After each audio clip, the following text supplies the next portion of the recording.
insan itu manusia. Secara umum terdiri dari unsur al-jasad, al-aql, al-qalb. Al-jasad itu tubuh fisik.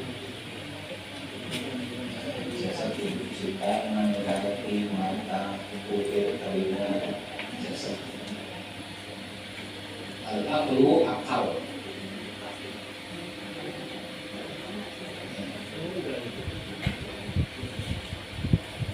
Al-qalbu hati. Dalam unsur pada manusia, jasad, akal, qalb. Jasad atau fisik itu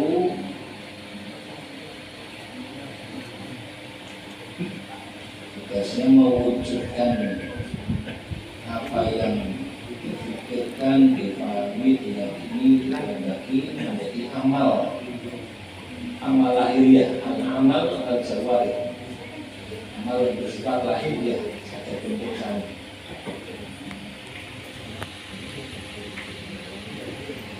Tapi amal lahiriah itu hasil dari proses berpikirnya akal yang menghasilkan hal ini tasawuf, pengetahuan yang sifatnya wawasan, pengertian wawasan teoritis konseptual, ilmu tasawuf. Tapi untuk sampai terwujud amal itu tidak berhenti pada pengetahuan kewawasan saja. Untuk sampai terwujud menjadi amal jawari, perbuatan yang secara lahiriah dilakukan itu sampai pemikiran oleh akal menjadi ilmu dan wawasan, juga butuhkan peran hati. Karena hati itu ya menjadi wadah al-fahmu, wadah pemahaman. Pemahaman ini akan menguat menjadi al-yakin, keyakinan. Keyakinan itu akan menguat lagi menjadi al-iradah, dorongan untuk melakukan kita. Al-iradah, an-niyah, al-iradah, al-azam, an-niyah. Niat, tekad, kehendak.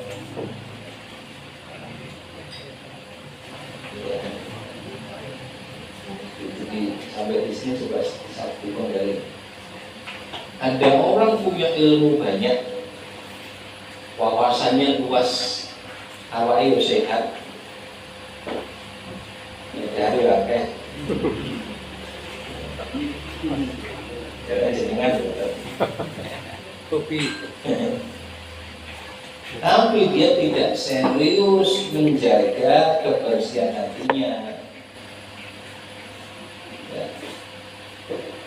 Tidak pernah serius menangani penyakit-penyakit batin. Sehingga fungsi hati ini bisa melemah atau bahkan hilang untuk menghasilkan pemahaman, keyakinan, dan kehendak. Randun harap nindaknya barang seluas. Kenapa? Karena sudah rusak fungsi hati. Kok rusak? Tidak pernah dijaga, tidak pernah dipelihara. Sampai di sini paham. Orang kokoh kan punya sebab atau siapapun yang serupa dengan itu ilmunya kata. Awalnya sehat, mengenai akeh. Tapi tidak punya kepedulian terhadap konsumsi hatinya, perlakuan terhadap hatinya, maka dia tidak akan pernah punya kehendak untuk melakukan sesuatu yang meskipun dia tahu itu benar. Kan tidak cukup hanya tahu itu benar, tetapi butuh kehendak untuk menerima dan melaksanakan kebenaran tersebut. Nek kehendaknya tidak ada, walaupun tahu dia buatan pelaku.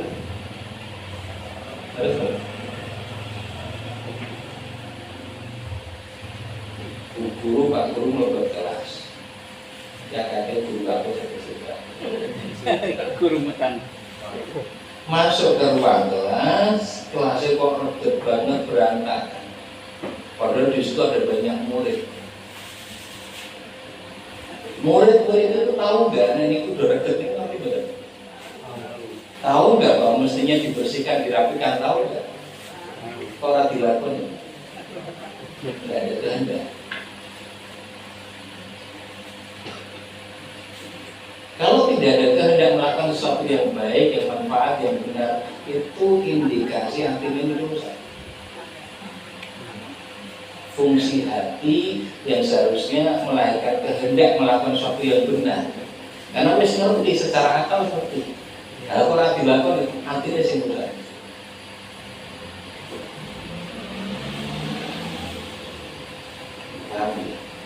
Jadi harus keseluruhan ini dimiliki untuk sampai ada amal lahirnya yang benar, baik, dan diterima.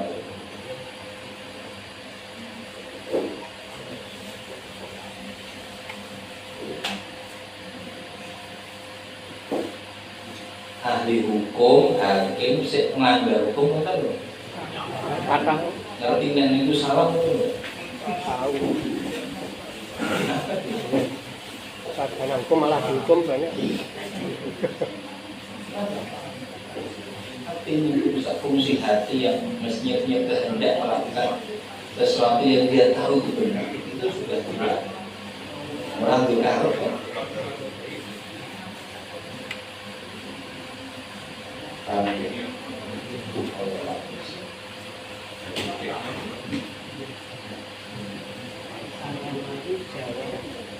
Al-amalu al-jawarih, malah ini perbuatan-perbuatan yang bisa dilihat, amal-amal anggota badannya.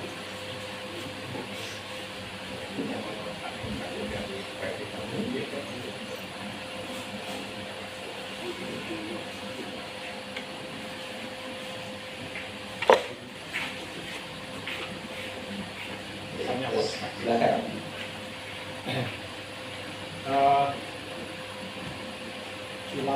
Tilawah kami kan sudah sampai ke surat 10. Surat 10 Yunus. Melewati surat 9 masuk surat Yunus. Surat 10 kan ya. Jangan kata saya adalah surat 9 Ya. Kalau kita koneksikan seperti kita kaitkan dengan kondisi saat ini, kayaknya ada keterkaitan apa ya, atau kalau itu benar, salinan saat ini adalah disampaikan dalam surat Al-Baqarah, itu berarti masa lalu itu sebenarnya kejadian yang seperti sekarang ini ada, yaitu ya kejadian peperangan antara Israel Amerika dan Iran. Satu sisi dia tidak berpegang kepada Al-Quran, yang satu sisi dia berpegang kepada Al-Quran. Ya. Jadi kelihatannya kemerdekaan itu nampak, dan kelihatannya di setiap itu digambarkan dalam surat Al-Baqarah itu. Jadi mungkin kita sebenarnya saat itu kita bisa belajar dari surat Al-Baqarah dan kita kaitkan dengan kondisi saat ini. Dan mungkin juga nanti akan terjadi di kemudian hari. Mohon pencerahannya. Yang kedua, saya ditanya pada waktu ngobrol masalah khatam atau harus khatam belum Pak? Ya alhamdulillah bareng-bareng, walaupun saya ikutnya belakangan. Saya ditanya, kalau sudah khatam surat apa yang tidak pakai basmalah, didahului dengan basmalah? Ternyata kita tahu Pak. Namun pencerahannya kenapa tidak pakai apa-apa? Kita didahului surat, apakah tidak didahului surat basmalah? Terima kasih. Wassalamualaikum warahmatullahi wabarakatuh. Yang berkaitan dengan kondisi sekarang saat ini yang dihadapi bukan hanya surat Al-Baqarah, tapi seluruh surat Al-Quran. Justru Quran diturunkan untuk menjadi petunjuk dalam menjalani kehidupan, sehingga seluruh kehidupan kita itu pasti mendapatkan petunjuknya dari Al-Quran, dan Quran harus difungsikan sebagai petunjuk. Ada ayat-ayat Quran yang turun berkaitan dengan kejadian-kejadian masa lalu, baik sebelum Nabi Muhammad SAW maupun di masa Nabi Muhammad SAW. Tetapi berlakunya ayat itu bukan hanya saat itu.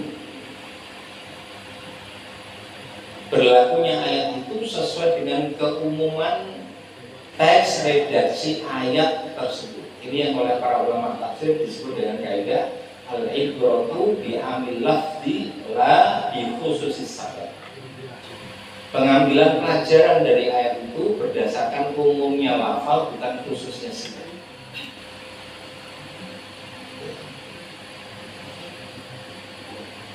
Kalau ada ayat yang turun, misalnya berkaitan dengan celaan Allah terhadap orang munafik, itu bukan yang berlaku saat itu, ya sampai sekarang pun berlaku. Celaan Allah terhadap orang munafik di waktu kapan saja, di tempat mana saja, itu Quran berlaku sepanjang zaman.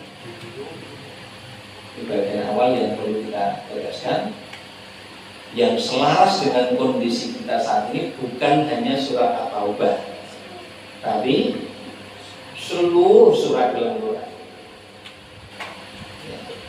Dan kita harus mencari tahu dan menjadikan Quran ini sebagai petunjuk dalam menjalani kehidupan. Itu wujud nyata dari keberimanan kita kepada Quran. Kalau kita yakin Quran petunjuk hidup, ya fungsikan sebagai petunjuk. Kalau tidak ngambil petunjuk dari Quran, ngambil petunjuk dari mana? Petunjuk selain Quran pasti benar atau kemungkinan benar, kemungkinan salah. Kalau selain Quran mungkin benar, mungkin salah. Kalau Quran mesti benar atau kemungkinan salah, kemungkinan benar? Pasti benar, karena ini firman Allah yang mencipta segala makhluknya, yang mengatur segala peristiwa, yang ilmunya sempurna, tanpa kekurangan, tanpa kelemahan.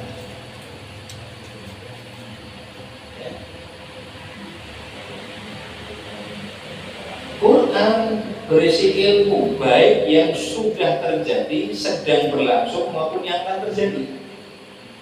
Karena Quran itu kalamullah, firman Allah yang tidak terbatasi waktu dan tempat.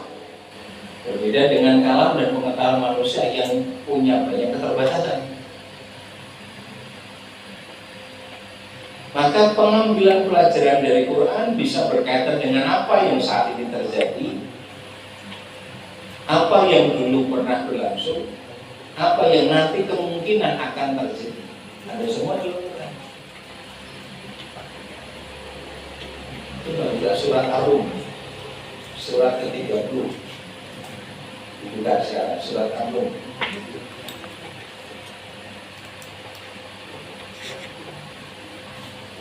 Surat ke-30, mulai ayat yang pertama. Contoh tentang pengetahuan dan peristiwa yang bakal terjadi saat diturunkan belum terjadi. Sekian waktu berikutnya benar-benar terjadi.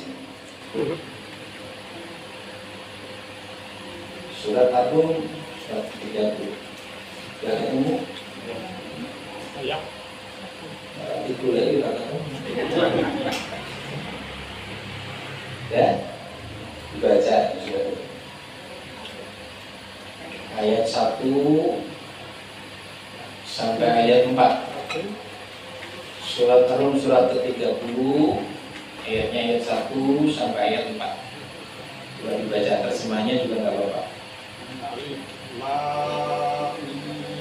Ya, terus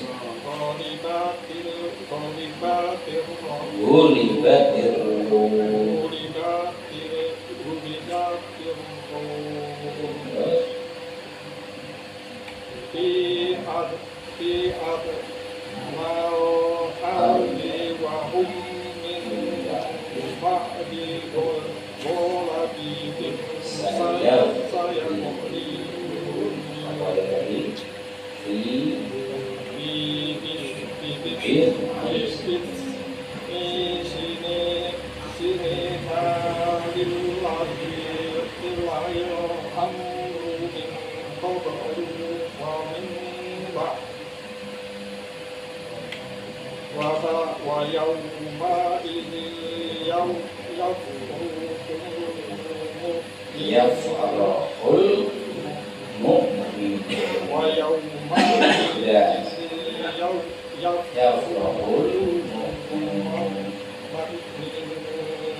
Terjemahnya alif lam mim terus bangsa. Coba yang ada terjemahnya bangsa. Terus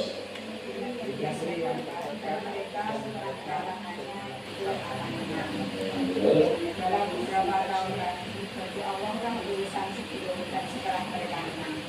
Dan pada hari kemenangan bangsa Romawi itu bergembiralah orang-orang yang beriman. Oke. Ini bukan surat At-Taubah, ini surat Agung.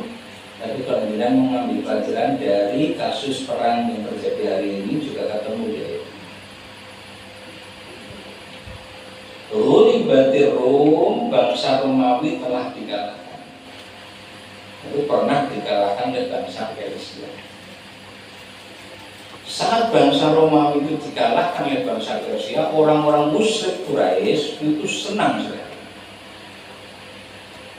Kemudian mencela, merendahkan, mengolok-olok kaum muslimin. Sebabnya apa? Bangsa Romawi yang beragama Nasrani dikalahkan oleh bangsa Persia yang merupakan penyembah berhala. Lalu orang-orang musyrik merasa berada pada pihak yang benar dengan kalah, yang menang yang menyembah berhala. Nah, tetapi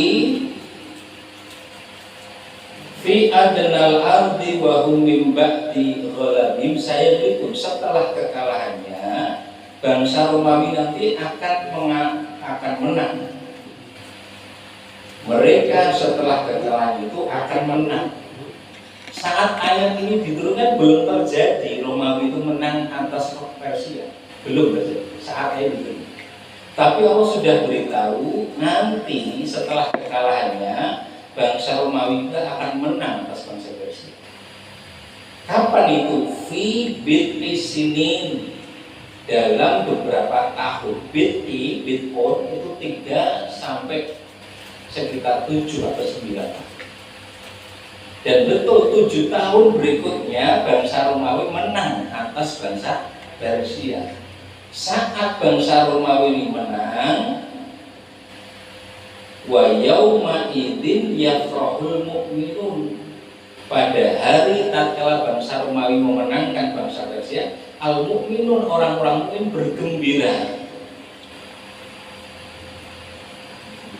Ya.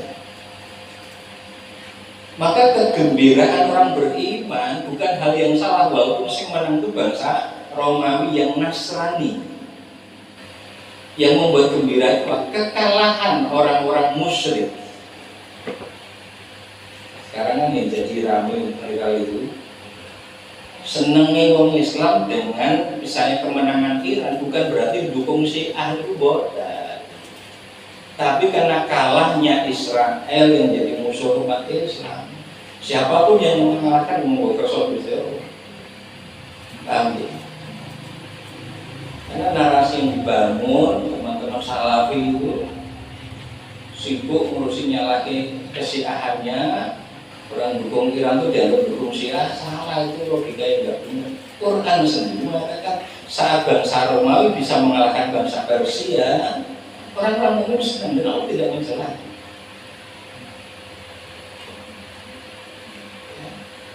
Nah, konteks yang saya sampaikan, ayat ini di surat Ar-Rum, bukan At-Taubah, juga bisa menjelaskan fakta yang terjadi hari ini. Ya. Dan saat diturunkan belum terjadi, Romawi belum memenangkan Persia. Tapi Allah katakan nanti Fibit isinin dalam rentang 3 sampai 90 juta akan menang. Dan tepat sebagai diberitakan oleh Allah, faktanya kemudian bersalah. Ini yang saya sebut ilmu dalam Quran bisa berkaitan dengan apa yang terjadi di masa lalu, apa yang sedang berlangsung, dan apa yang akan terjadi kemudian. Wonten sedaya Quran. Dan Quran menjelaskan segala sesuatu. Ayat 89 surat An-Nahl, surat ke-16 ayat 89. Wa nazzalna 'alaikal kitaba tibyanan likulli syai'. Kami telah turunkan kepadamu Al-Qur'an yang Muhammad tibyanan likulli syai', menjelaskan segala sesuatu.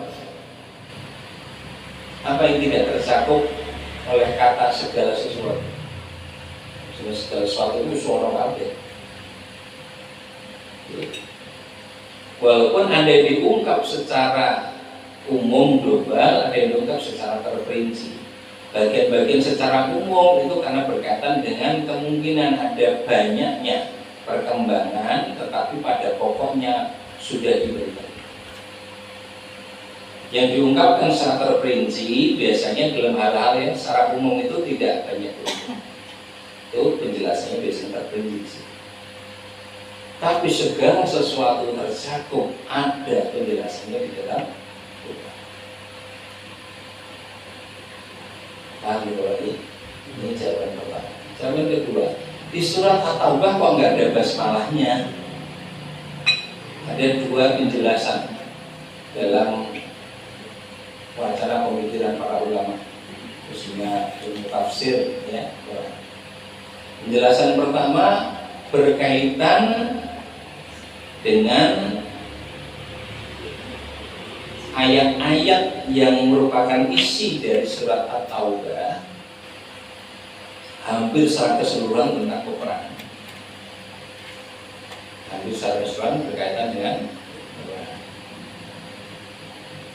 Sedangkan basmalah Bismillahirrahmanirrahim itu mengungkapkan kasih sayang Allah dengan menyebut nama Allah yang Maha Pengasih Penyayang. Sebagian keterangan kemudian mengatakan basmalah kok tidak tepat kalau digunakan untuk mengawali satu surat yang hampir keseluruhan berbicara tentang peperangan. Konotasi peperangan itu seolah-olah jauh dari sifat kasih sayang. Ini keterangan pertama. Keterangan kedua, bukan karena itu basmalah kok enggak atau bahkan enggak ada basmalahnya. Keterangan kedua mengatakan surat At-Taubah enggak ada basmalahnya karena isi konten surat At-Taubah itu memiliki banyak sekali kemiripan, keserupaan dengan surat sebelumnya. Sebelum At-Taubah surat apa? Al-Anfal. Sehingga surat Al-Anfal dengan surat At-Taubah seolah-olah satu surat dengan kemiripan atau keserupaan isinya itu, maka tidak perlu ada pembatas basmalah. Itu keterangan ini. Allahu a'lam. Silakan Pak. Di soal masalah amalan andalan harus Ya. Harus jadwal ini apa menurut Rasul amalan andalan.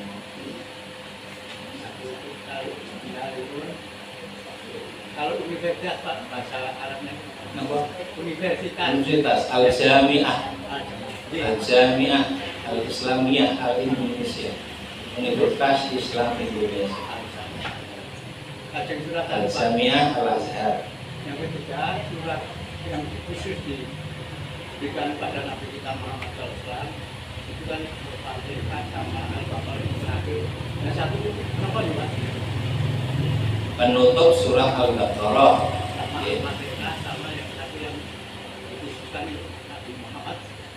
Nabi selain itu tidak dibaca. Di hadis disebutkan ya surat Al-Fatihah dan penutup surat Al-Baqarah. Tiga. Satu nanti ada 3 ayat. Oh, Ya, satu yang merupakan penutup surat Al-Baqarah itu ada 3 dengan Al-Fatihah. Jadi ada 2, tapi yang kedua itu ada 3. Billahi ma fis sama, billahi ma fis samawati wa fil ardi sampai ini. Amalan andalan tiap-tiap orang bisa berbeda-beda. Yang jenengan nopo, Pak Zen nopo, Tarom nopo, bisa berbeda-beda. Tapi semuanya adalah amal yang diperintahkan. Mana kemudian mau kita rutinkan tinggu andalan menjadi satu amal yang kita berharap Allah maringi rahmat, Allah maringi maghfirah, Gusti Allah mesake awake dhewe. Bukan berarti yang lain ditinggal, boten apa terus dicekel tenanan benar. Suatu saat datang seorang pada Nabi, ya Rasulullah, syariat Islam telah aku ketahui banyak sekali. Kalau nek penglakon kabeh iki to ora itu. Kula nyuwun tulung jenengan, napa sing saged kula lakoni sing kula cekel tenan. Kula dadekake amalan andalan. Tapi terus kemudian menjawab, basahi lisanmu dengan zikir. Maksudnya kata angin pun mau sekali lagi. Dirutin ke, dikata yang angin pun mau sekali lagi. Bukan berarti nak merasa sholat dikir mau dari ada kita harus sholat. Tapi ini bisa cekel tenang. Dan jawaban Nabi itu menarik sekali. Kok kan nelesi lambini mawi kalimat dikir orang amal sana sih. Karena itu kuncinya, Pak. Kuncinya adalah perilaku lisan kita dibiasake mau kalimat dikir. Ini akan mempengaruhi keadaan hati. Keadaan hati mempengaruhi kualitas iman. Kualitas iman menjadi amal ketaatan. Yang dianjurkan Nabi kan kunci ini.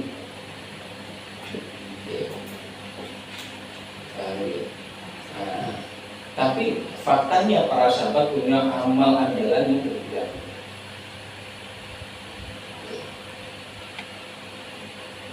Siapa?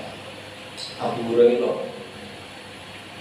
Amal andalannya itu bukan peperangan fisabilillah, bukan sedekah yang banyak, bukan. Abu Hurairah itu ahlu sufah, dikasih rumah tempat tinggal di sekitar masjid. Aktivitas paling banyaknya itu ritual ibadah dan belajar. Sehingga amal yang menjadikan Abu Hurairah itu ganjarannya kata, derajatnya tinggi itu apa? Meriwayatkan hadis. Dengan yang hadis kan rokok dari Abu Hurairah kan.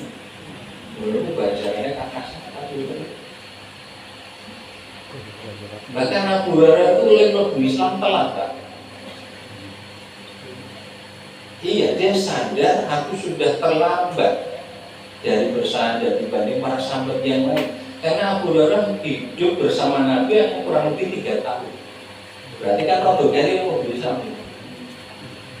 Dia sadar aku wis telat sarane moyo.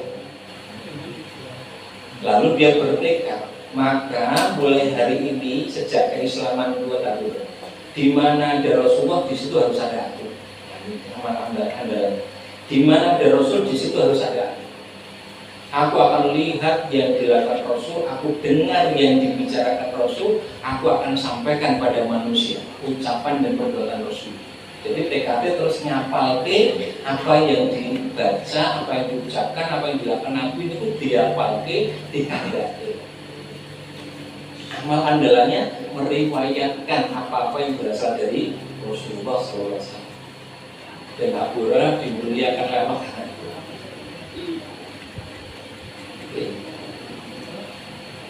Amal andalannya Khalid bin Walid apa?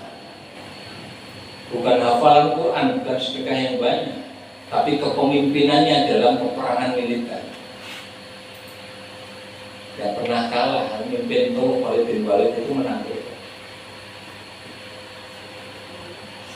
Tapi menjelang kematiannya Khalid bin Walid itu malah lemah di atas tempat tidur, di atas pembaringan, dia nangis sejadi-jadinya. Kenapa hina sekali diriku ini? Dalam keadaan seperti ini, kayaknya mau mati, aku dalam keadaan lemah, tidak bisa berbuat apapun. Sedih, nangis Pak. Padahal dia pimpinan militer yang tidak pernah kalah. Dia merasa hina karena kondisinya sakit, lemah, itu dalam keadaan sudah mendekati kematiannya. Sedih sekali, aku jadi lemah seperti ini. Yang pada jenguk, sing bertirik itu belaki manusia sedih. Tapi ada yang kemudian berusaha menghibur, wahai Khalid, jangan berlebihan dalam kesedihan. Engkau dalam keadaan lemah berada di atas pembaringan seperti ini. Pada saat engkau sehat, engkau adalah panglima tertinggi. Allah tidak akan menghinakan engkau, Allah tidak akan menyanyiakan engkau. Sungguh demi Allah, aku pernah mendengar Rasulullah bersabda, Khalid itu adalah Saifullah al-Maslul, pedang Allah yang terkudus. Maka Allah tidak ingin pedangnya dipatahkan oleh musuhnya. Ojo nganti mati malah yang peperangan, itu sama dengan pedang Allah dikalahkan oleh musuhnya, dipatahkan musuhnya. Itulah kenapa engkau tidak digandang mati di peperangan. Dan Rasul bersabda, barang siapa bercita-cita mati syahid, meskipun mati di atas tempat tidurnya, maka Allah menetapkan kesyahidan itu. Ini terus sembah, terus senyum lebar sekali Khalid bin Walid, terus menutup mata.